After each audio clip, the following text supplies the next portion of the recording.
Qualified ہو کے ابھی آئے ہیں گلگت سے، جا کے ٹریننگ کر کے ان کے رزلٹ کا ہم انتظار کر رہے تھے، یہ سارے پاس ہو گئے ہیں۔ تو پولیس رول میں ان کے لیے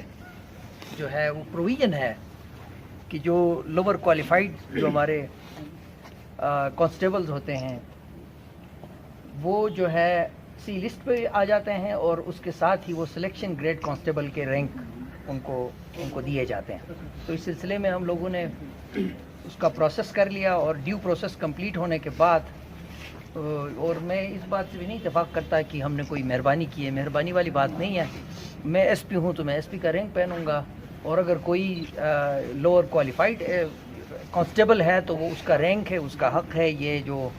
سلیکشن گریڈ کانسٹیبل کا وہ پہن لے گا۔ اور سلیکشن گریڈ کانسٹیبل جو ہوتا ہے وہ کانسٹیبل کے برابر کے ہی اختیارات اس کے پاس ہوتے ہیں، وہ پورا پاورز جو ہے نا ایک کانسٹیبل وہ اس کے ہیڈ کانسٹیبل کے وہ ایکسرسائز کر لیتا ہے۔ بس صرف اور صرف یہ ہے کہ جب تک اس کی پراپر پروموشن نہیں ہوتی، اس کو اسکیل نہیں ملتا، مانیٹری کوئی بینیفٹ نہیں ہوتا، باقی یہ ہے کہ وہ پاورز میں جو ہے نا وہ ہیڈ کانسٹیبل کے برابر ہوتا ہے۔ تو آج میں ان جوانوں کو بھی، اپنے جوانوں کو بھی یہی میں بتاؤں گا کہ یہ کندھوں پہ جوں جو ہے رینکس زیادہ ہوتے جاتے ہیں، بڑھتا جاتا ہے رینک آپ کا، ساتھ ساتھ آپ لوگوں کی ذمہ داریوں میں بھی اضافہ ہوتا ہے۔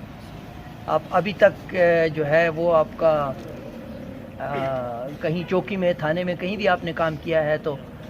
ایز اے کمانڈر کام کرنے کا آپ لوگوں کو چانس نہیں ملا ہوگا۔ اب یہ ہے کہ آپ کمانڈر بن جائیں گے، آپ کے انڈر کمانڈ جو ہے وہ ایف سیز ہوں گے، تو ایک کمانڈر جو ہوتا ہے اس کی رسپانسبلٹیز ایک عام ایف سی سے زیادہ ہوتی ہیں۔